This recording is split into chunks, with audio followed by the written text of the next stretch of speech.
बाप पुओ चली चली जाऊले बापा पुओ कांधरे हाथ पकईदेले कहले अच्छा पुओ गोटे कथा कहलु ना कौन ना दुनिया रे सबुठारु शक्तिशाली मनीष किए पुओ कहला मु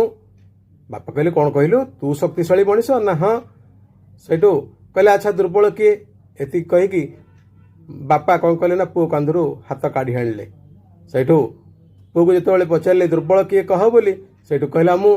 ना कौन कहलु एबे कहतुलु शक्तिशाली एबे कहूचु दुर्बल होचु तू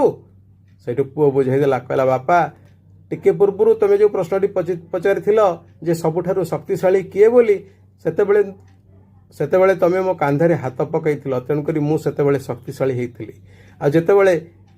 द्वितीय प्रश्नटी पचार दुर्बल किए सेतेबले तुम हाथ मो कांधरे नथिला तेणुक जो मानकर तांको उपरु बापांकर साया कटि जाउची से माने कमजोर हो जाउचंती बा सबुठारु दुर्बल हो पड़ुचंती।